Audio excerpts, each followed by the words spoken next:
Overwatch 2 est enfin là. 5 ans après le premier opus, on le télécharge, on se connecte et là, c'est la douche froide. Des files d'attente interminables et quand on arrive enfin à se connecter, ce sont des erreurs de déconnexion qui viennent gâcher la fête. Bref, pendant les premières heures, c'était tout simplement injouable et pour se défendre, Blizzard pointe du doigt d'importantes attaques DDoS qui auraient ciblé les serveurs d'Overwatch. Mais Activision Blizzard, c'est une société qui pèse 60 milliards de dollars de capitalisation. Ils auraient sûrement pu mieux sécuriser les serveurs de leur jeu qui a mis 5 ans à sortir. C'est le genre d'analyse qu'on peut trouver sur Twitter et qui sont malheureusement trop simplistes. Mais aujourd'hui c'est fini, on va comprendre ensemble pourquoi le DDoS existe encore et surtout pourquoi il risque malheureusement de perdurer.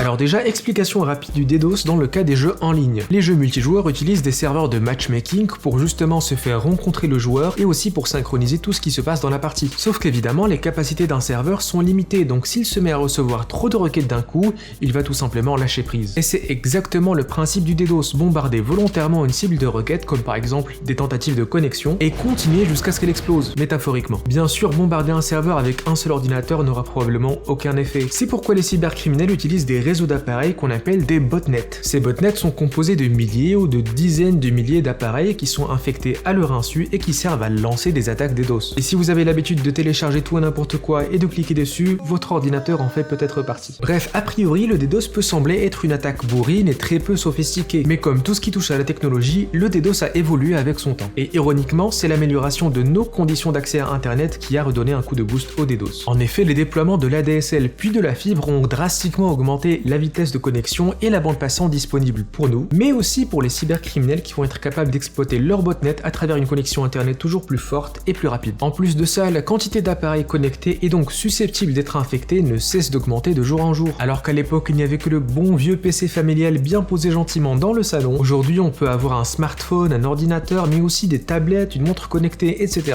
Et si on rajoute à ça le fameux internet des objets, on se rend vite compte que tout, de la bouilloire connectée à notre Google Home, tout est une cible potentielle pour des botnets. Vous ne pouvez plus avoir confiance en votre électroménager et ça c'est triste. En même temps que le nombre d'appareils potentiellement affectés grandissait, la complexité des attaques augmentait aussi. L'essence même d'une attaque DDoS est de déguiser ces requêtes malveillantes en requêtes légitimes afin de forcer le serveur cible à essayer de les traiter jusqu'à ce qu'ils n'en peuvent plus. Une des techniques modernes pour ce faire est le GRE flooding, une technique qui consiste à abuser du protocole GRE qui permet d'impacter les requêtes d'une donnée dans une petite boîte opaque, ce qui permet aux hackers d'envoyer une masse de paquets cadeaux empoisonnés, mais le serveur qui les reçoit n'a d'autre choix que d'ouvrir ces paquets-là afin de vérifier si ce sont des données légitimes ou alors malveillantes. Démonstration. J'ouvre ce paquet surprise dont le contenu m'est totalement inconnu.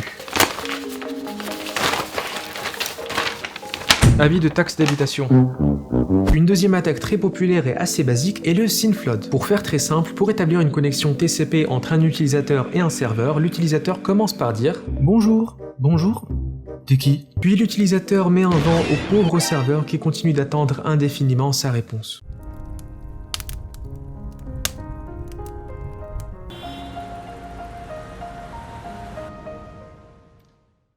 Répétez ce schéma avec autant d'appareils que vous avez sous la main et hop, ça fait un DDoS. Jamais 203 ? Jamais 203. La torture DNS est une attaque qui cible le DNS. Oui, ils ont un peu abusé sur les noms. Le DNS, c'est grosso modo le traducteur qui va traduire vos demandes de noms de domaine, comme par exemple youtube.com, en adresse IP. Le schéma de l'attaque consiste donc à demander en boucle non pas des noms de domaine, mais des sous-noms de domaine. Un sous-nom de domaine, c'est par exemple blabla.youtube.com, dedos.youtube.com ou encore abonnez-vous si ce n'est pas déjà fait.youtube.com. Tous ces sous-noms de domaine n'existent évidemment pas, ce qui rend confus le pauvre serveur DNS qui se blesse dans sa confusion, et c'est une victoire pour le DDoS. Mais alors on va pas se laisser faire quand même, comment réagir face au DDoS ? Eh bien c'est soit complexe, soit assez coûteux. Il est par exemple possible pour les cibles d'attaque DDoS d'employer des stratégies dites d'autoscaling, c'est-à-dire d'augmenter de manière dynamique le nombre de serveurs qui reçoivent des attaques de DDoS afin de répartir leur attaque sur une plus large cible, réduisant ainsi mécaniquement leur efficacité. La situation est assez similaire au fait d'assiéger une ville ou encore un château en temps de guerre, c'est à qui tiendra le plus longtemps. Mais le fait de renforcer constamment son infrastructure automatique n'est qu'une mesure généralement temporaire et ça n'empêchera pas un attaquant particulièrement motivé de continuer jusqu'à ce que ça lui coûte trop cher. Une deuxième mesure de prévention est de mettre en place un filtrage de bas niveau. L'objectif ici est d'identifier et de bloquer les requêtes malveillantes bien avant qu'elles atteignent nos serveurs. Plusieurs services le font très bien en bloquant par exemple les requêtes provenant d'IP qui sont identifiées comme malveillantes ou en analysant les requêtes pour en déduire la légitimité. Mais ce filtrage a un coût non négligeable et peut très légèrement affecter la latence des requêtes légitimes. Donc en fonction des entreprises entreprises, il est peut-être trop coûteux de filtrer des requêtes alors même qu'on ne sait pas si on va être attaqué, ou alors il est tout simplement inacceptable de rajouter de la latence à nos services ou à nos jeux. Enfin, la manière la plus efficace de se protéger contre les DDoS est d'identifier puis de poursuivre juridiquement et d'essayer de faire arrêter les personnes qui opèrent les botnets qui ont pu nous porter préjudice. Mais comme pour l'hydre de Lerne, trancher la tête d'un botnet et un ou plusieurs autres viendront prendre sa place. Il n'y a qu'à voir les sites spécialisés sur le darknet qui proposent de louer des centaines ou des milliers de machines contre quelques euros pour se rendre compte qu'il est en fait impossible de gagner de manière décisive. Il faut simplement résister du mieux qu'on peut et attendre que la tornade passe.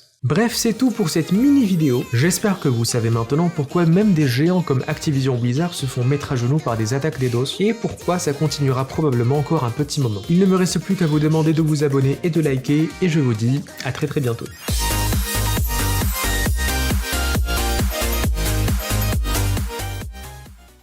Et t'as déjà lancé Overwatch 2 dans ta vie ?